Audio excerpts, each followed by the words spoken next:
Hello everyone, I'm here with the Limited Master, Ben Stark. For people who don't know, Ben Stark is a long-time professional player. I think you have 5 prototypes with a win with the Callblade. Not sure if that counts because that deck was busted. But anyway, you won, you won, and you have 23 GP topates with 2 wins. It would be 4 if your opponent in the remaining 2 finals wasn't as good as he was, but you know, that's the world we live in. That was me, by the way. And yeah, overall considered to be one of the best limited players in the world, and I'm very happy I can talk to you today. How it's going, man? Yeah, it's going well. I mean, it'd be going better if I didn't play against such a lucky GP finalist a couple of times so I could have more wins. But, you know, can't overcome luck with skill, so I guess here I am with only two firsts. Other than that, yeah, it's going well. How are you? I'm doing alright, I suppose. I mean, Corona is pretty bad in Czech. You can't really go anywhere, so that sucks, but besides that, I'm doing alright, I guess. Yeah, it's bad here too. Same thing. I mean, I've been lucky that, you know, like, not me or any of my, like, parents or family have really, like, experienced it. So it's only been the inconveniences, which I'm not going to complain about when so many people are dealing with, you know, literal sickness and death. But, you know, yeah, it's like that here too. There's a lot of cases. It's bad here. And, you know, a lot of things are closed and restricted and so on. Mm-hmm. Can you go to like restaurants and like gyms and stuff where you live, or? It varies a lot. Luckily, South Florida has, you know, really good weather in the winter, like relatively warm and all of that. So a lot of places have outdoor dining because, like, outdoor is generally considered much safer for not transmitting than indoor. I know a lot of, like, Northeast cities and restaurants are all going out of business and closing and struggling with that because it's too cold. People aren't going to sit outside and eat. But in Florida, it's like, you know, it's just beautiful. It's like 70 degrees Fahrenheit. So, like, you can easily just space the tables out outside and sit outside and eat if you want to go to a restaurant. Mm-hmm.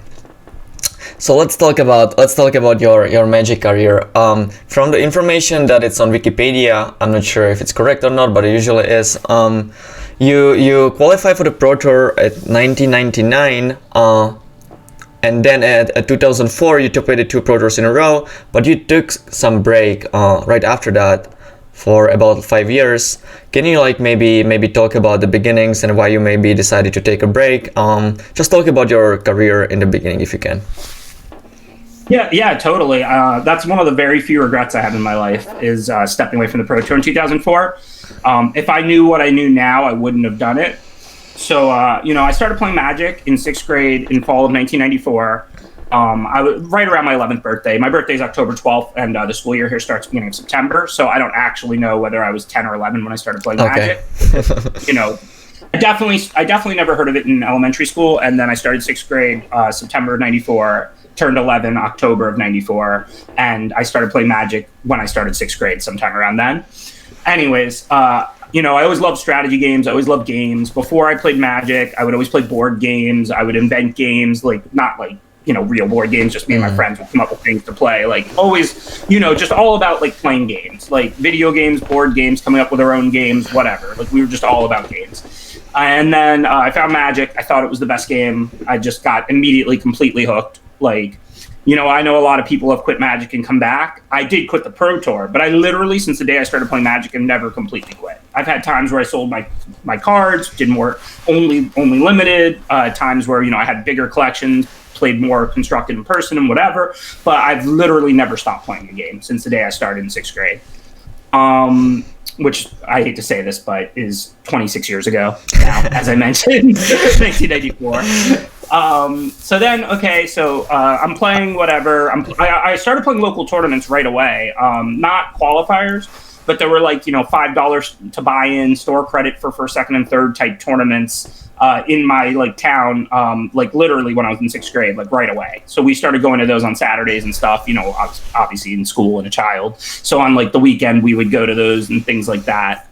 Then at some point, my friends just found PTQs. I really don't remember who the first person to be like, hey, there's this thing called the Pro Tour and qualifiers you can play in was. but they were about it. And I live in South Florida, like not that far from Miami. Miami is a big city. It had like one PTQ per season, so we had one that we didn't have to like travel to. It was just, a 30-minute drive or whatever. So then we started playing those, and I won my fourth one, which actually was a drive. Thank you again to my parents for taking me up to Tampa, about 3 to 4 hour drive away, where I won. I believe it was the fourth PTQ I ever entered. It was a That's really impressive. It was a Saga Legacy Destiny PTQ. It's definitely limited. I mean, if I'm wrong, it was Saga Legacy, not Saga Legacy Destiny or something. But I think it was Saga Legacy Destiny, and it was a limited PTQ for Pro Tour London 1999. Ben just left. Yeah, my cat just. No, don't worry. No worries. Sure.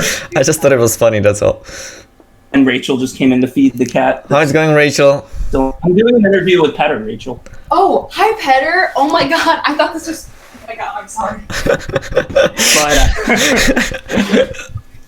But I didn't inform her of this at all. No, I didn't know. I'm sorry. I just figured if I was talking, then maybe she would figure that out.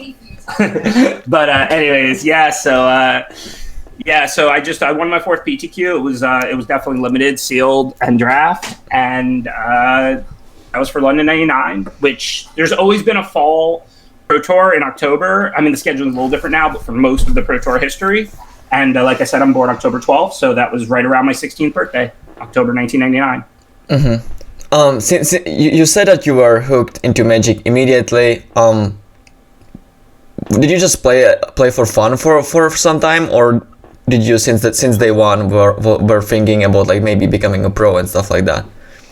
Well, I mean, I didn't even know about the Pro Tour. I mean, it already existed, I think, not in fall of '94, but I think it started right around like '95, really like right around then. But I didn't know about it then. But like I said, I started immediately playing in tournaments, like not necessarily day one, but like by like the third month of playing the game or whatever. We were going on Saturdays to these like local stores that would have like $5 cash to buy in, like first gets $30 store credit, second gets $20 store credit kind of tournaments. So I was already playing like competitively, I guess, just tuning my deck the best I could and going to local store tournaments when I was 11 in like, winter or spring of 94, let's say, or spring of 95 or winter 94.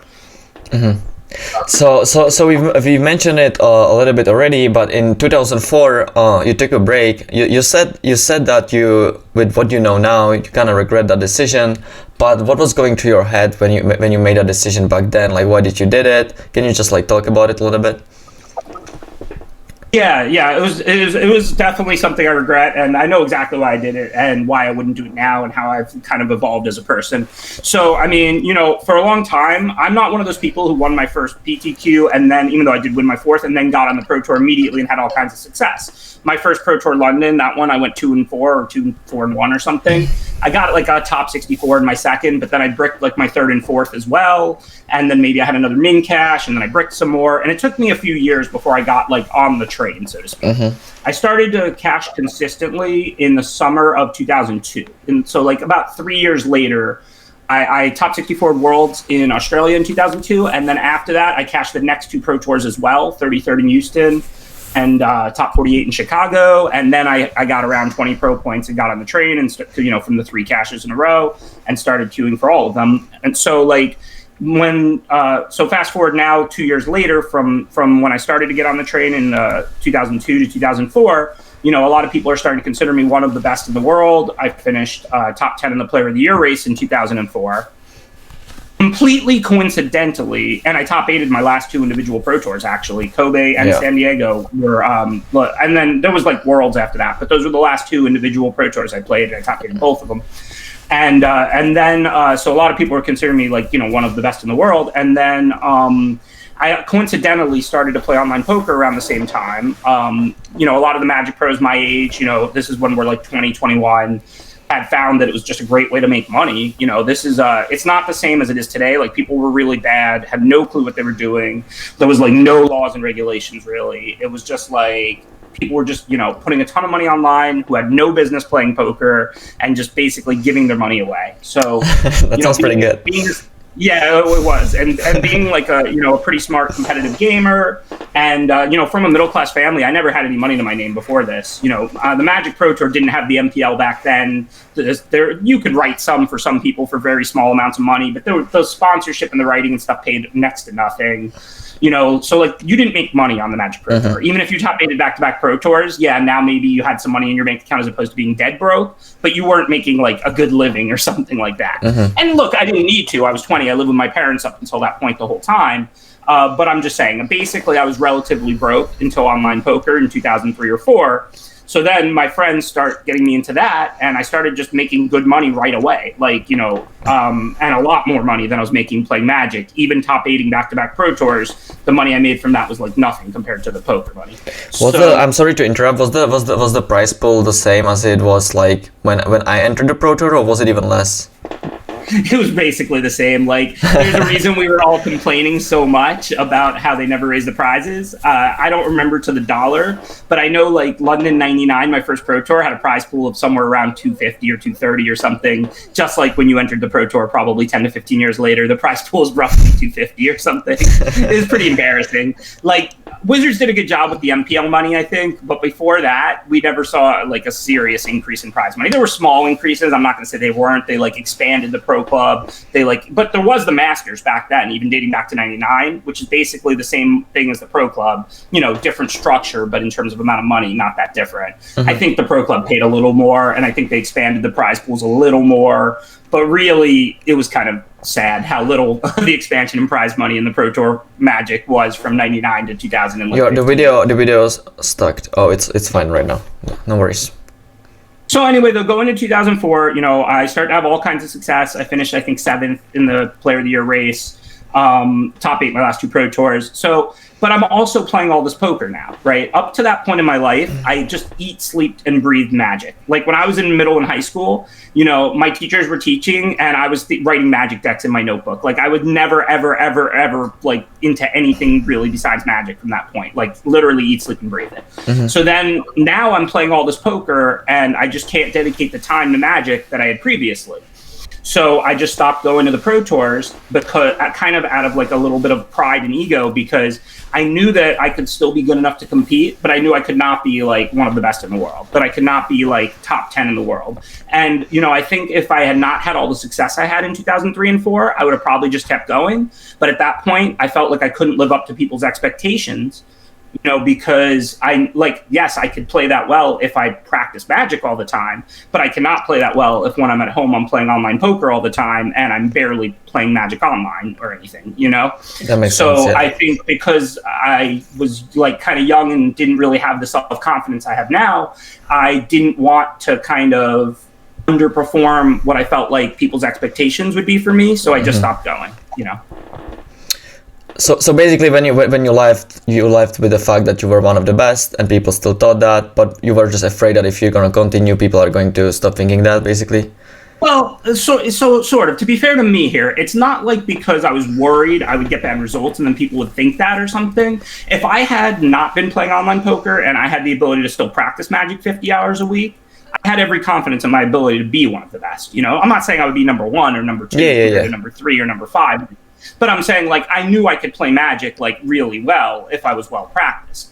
And up to that point in my life, I was always well practiced. Not for every constructed tournament. Sometimes I just drafted all week because I didn't like the constructed format. But I played so much Magic all throughout my life up to that point. And I knew I wasn't going to be able to keep playing 30, 40, 50, 60 hours of Magic a week because I was going to be switching a lot of that time to online poker because it paid so much more money, so that I wouldn't be well practiced and I wouldn't play that well and I wouldn't be able to live up to people's expectations. That makes sense.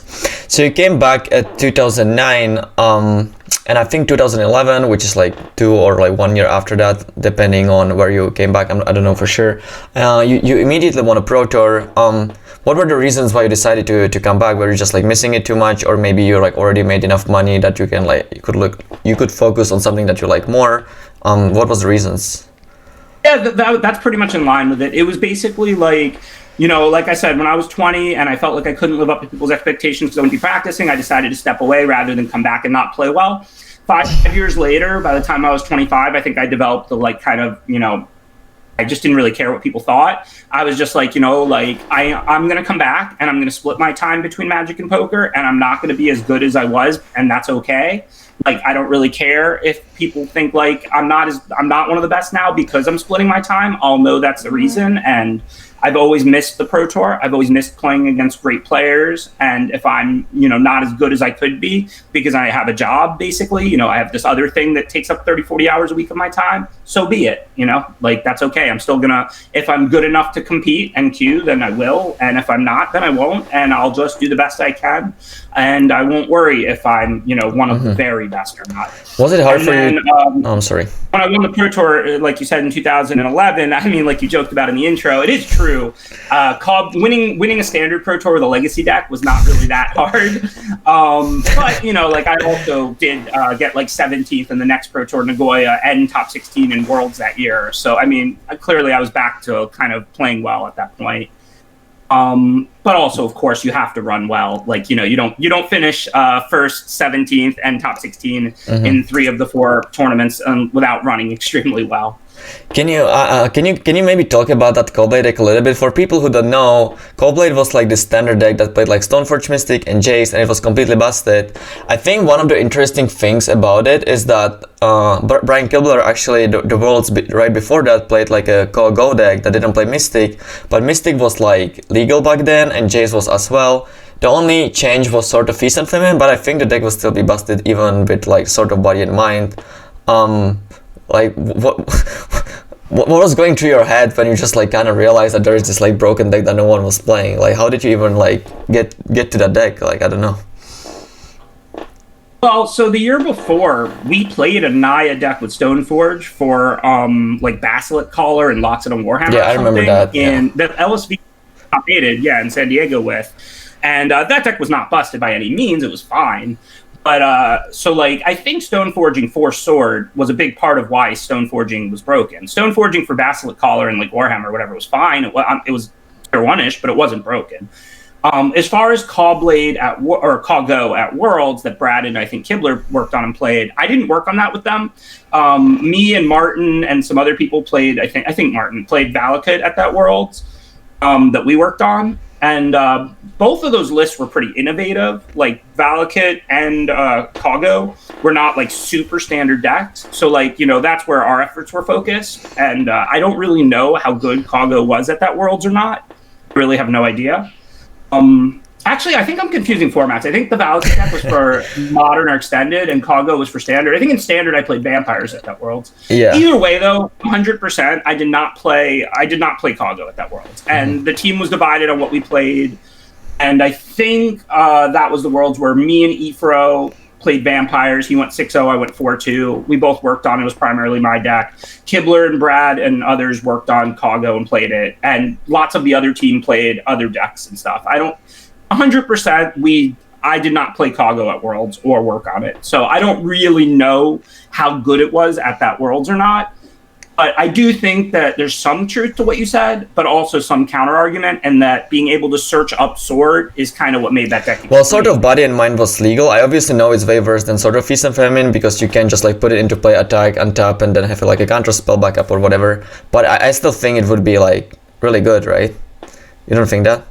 I'm not saying it wouldn't. I'm not saying they shouldn't have played Stoneforges in their deck with the Hawks and the Jaces and sort of Body and Mind, but I can definitely tell you that it was a different feeling when you searched up sort of Feast and Famine. Like, I didn't work on that deck at all. I didn't go to the testing because they chose to test in San Diego, and I'm East Coast, so I went to like a Star City in Indy and then flew to Paris.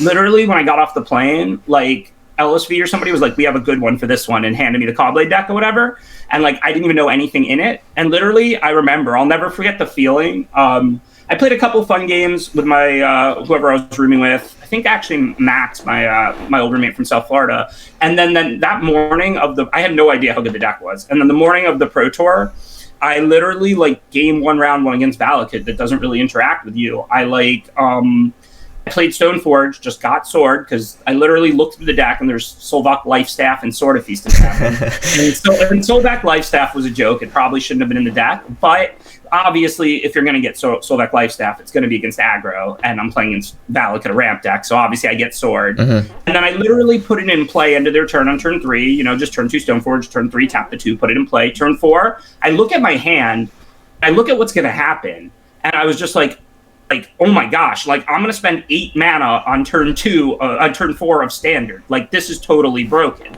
And like, I had no idea how broken the deck was or how good the deck was at all. Like, for all I knew, it was just another average deck or whatever.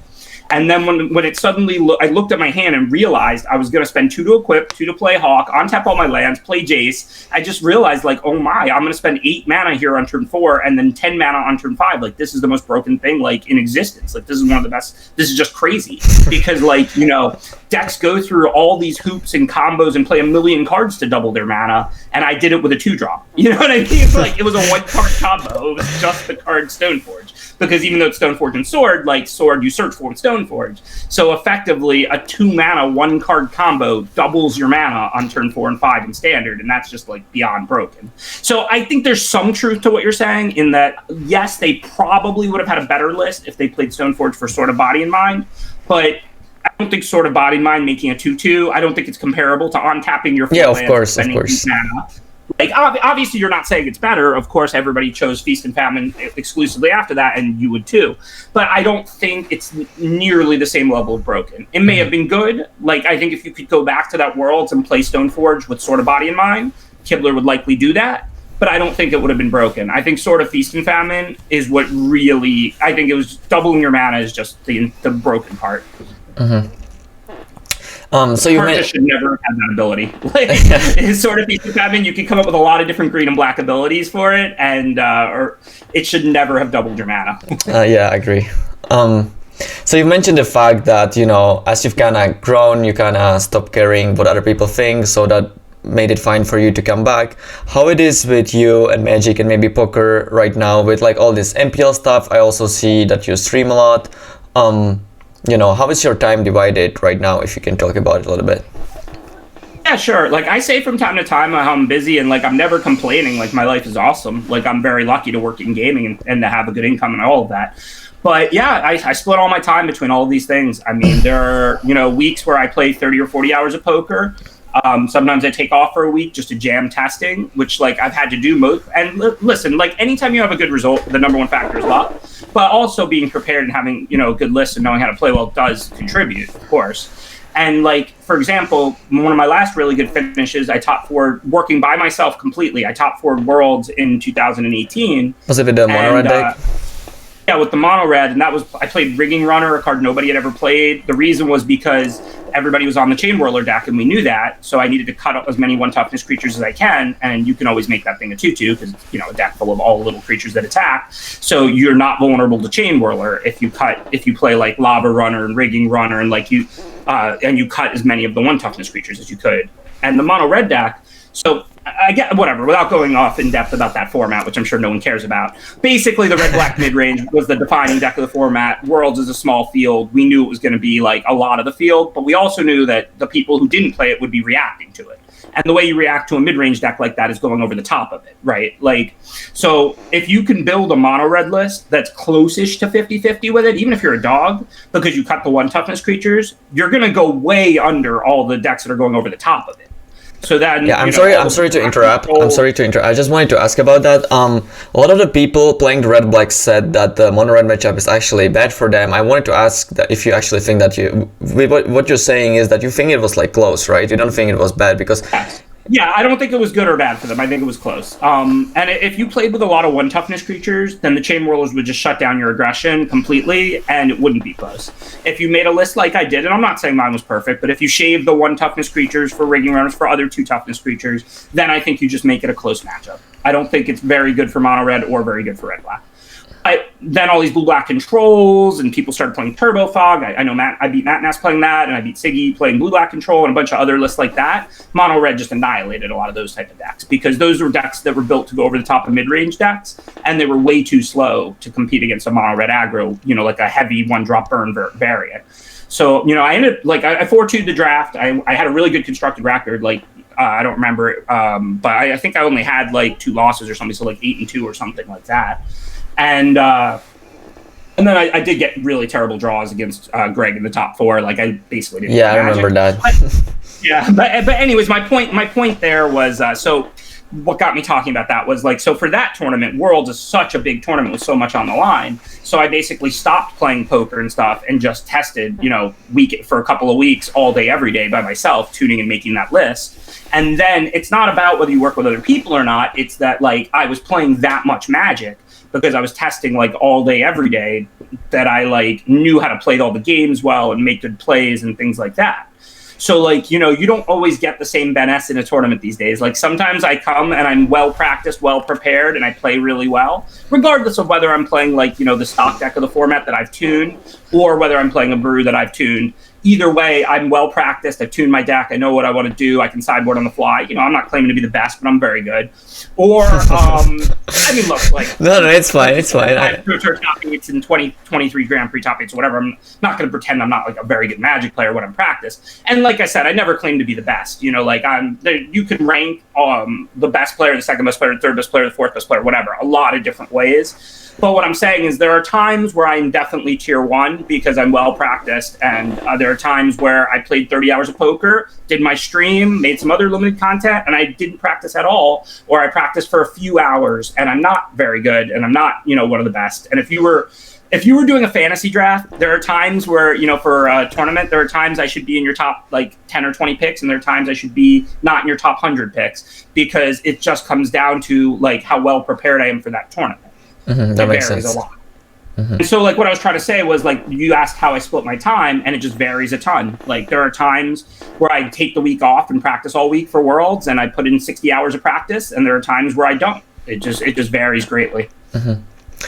So you mentioned the fact that you make limited content. Also, when you stream, you usually stream limited. And in general, you're considered to be just a limited guy. Obviously, you have a success in constructed as well. But when someone says Ben Stark, everyone thinks of limited. Why do you think that is? Do you just enjoy playing it way more, or what is going on with you and limited? Why are you considered to be that way? Yeah, well, so, it has become a brand. That's not to say it's fake. It's based off reality. It wasn't like we were sitting around one day and we were like, well, how can we get Ben more popular? Hey, Ben, even though you don't like Limited, we're going to pretend you love Limited, right? It's not like that. Basically, what happened was I've always loved draft. I've always gotten together with my friends and drafted at home, way more than I've played constructed, just in terms of what I enjoy more. So then fast forward CFB 2010 or so, we start to assemble this playtest team, and I'm just seeing what's going on, and a lot of our best people are really good at tuning constructed decks. Raptor was definitely the best person on the team at the time as far as putting in effort and ability. He was tuning constructed decks really well. LSV and PV, the best players and the big, figureheads, were both much better at tuning constructed decks than solving draft formats. So I just was okay, I guess I'll just work on limited, what I like better anyway, given we have all these great minds tuning constructed decks, but they're not some combination of putting in the effort or as skilled at solving draft formats. So I just really dedicated myself to always watching and drafting and whatever, and just trusting their work on constructed. And then because of that, I kind of became known as the Team CFB limited guy or whatever. So like I said, it kind of blew up into its own brand, but it blew up into a brand from a real thing or whatever, from me just focusing a lot of my efforts onto draft and limited from when I was with Team CFB in 2010 and 11 and so on. Mm-hmm. Another thing that I want to ask about is kind of it's kind of funny, but a lot of the tournaments you like didn't attend because like you just overslept or something like that. I don't know if it's true or not, but a lot of people are joking about it on Twitter like often. So I just wanted to ask about it. Like, what is going on there? Well, that's That's a bit of a myth. I mean, like, I've definitely missed my first round way more than most people, but that's still very rare. It's not like every other tournament I don't show up or something. So I mean, what's going on there though is traditionally, and this is my whole life. This is not magic. This is when I was in middle school and whatever. Like my whole life, I've always had trouble keeping a sleep schedule.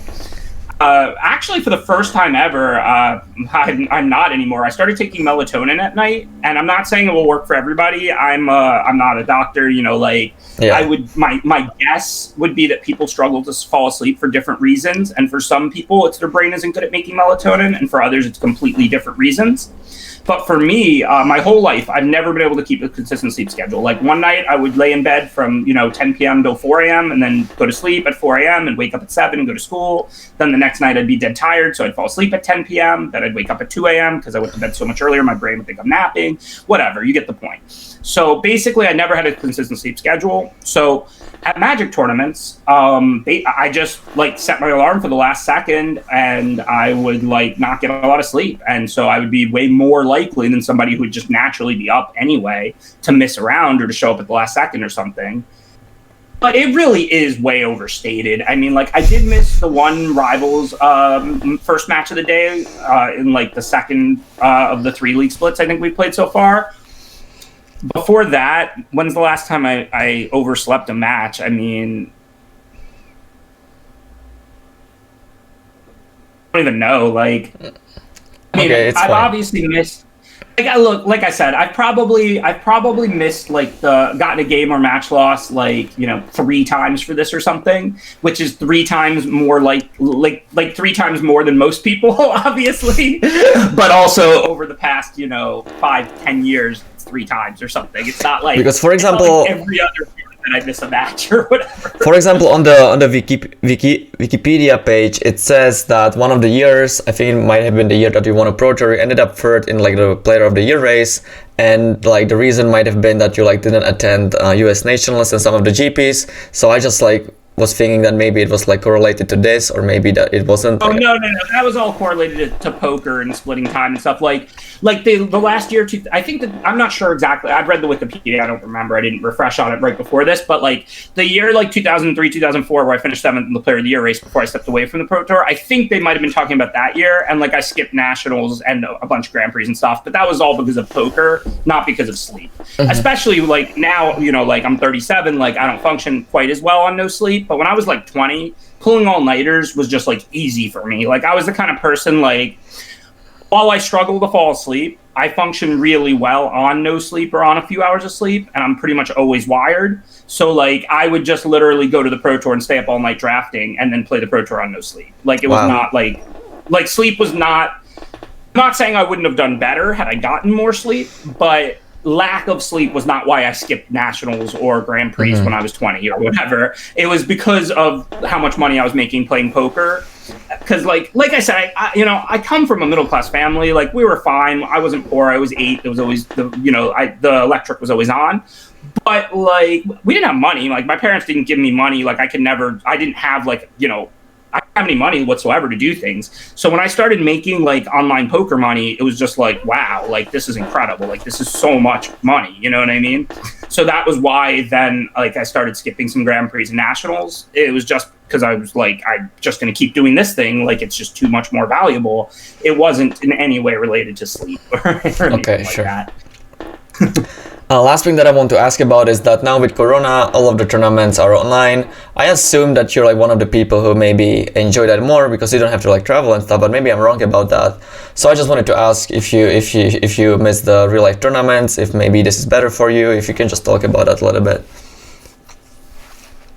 You're right about that. As somebody who's been traveling for Magic since 1999 regularly, I don't miss getting on airplanes. This is the first year of my life that I have not traveled. I flew to the RPT in Phoenix the end of January last year or whatever, and that's the last time I boarded an airplane. So I think it's actually been right about a calendar year now since I've boarded an airplane, and that's easily the longest since 1999. Like, you know, like it's, I mean, you know, because you played on the Pro Tour for several years, like, you know, most people think, oh yeah, like I haven't been on a trip for 3 years, that's not that long, now I'll take a trip or whatever. Yeah. As a Magic Pro, you're just on an airplane like every 2 weeks or whatever. I used to always joke that, you know, Delta Airlines made a lot more money off the Magic Pro Tour than Magic players did, you know, because you just had to fly so much. Might very easily be true. So like I definitely have been enjoying not traveling, and I'm happy to have the big tournaments online and play them from home. I do miss in-person Magic though. I'm also not like some pro who only plays Pro Tours. I play pre-releases locally in person. I play literally F&M drafts, Tuesday night drafts, you know, whenever I have the night off or the time or whatever. So I do miss all that. Like as soon as Corona's gone and everyone's vaccinated and whatever, I will be going back to my local store and doing Tuesday night drafts and doing F&M drafts and playing pre-releases and all that good stuff again.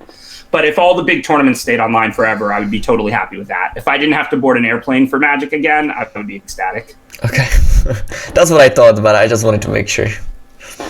I try not to be like biased because I know that, like I said, I've seen the whole world. So like, you know, for somebody who hasn't gotten to travel much, and they too for the Pro Tour, I understand that the idea of going to Japan or Europe or wherever, you know, depending on where they're at, going to the other continents is exciting for them. It was for me, you know, like when in 1999, when I queued for London, I was like, oh my God, I get to go to London. You know what I mean?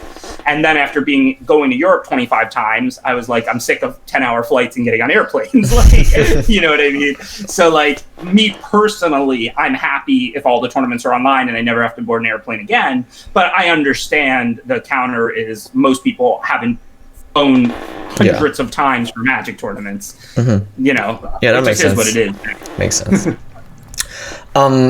That's gonna be all for today. Thanks, Ben, for your time. It was fun.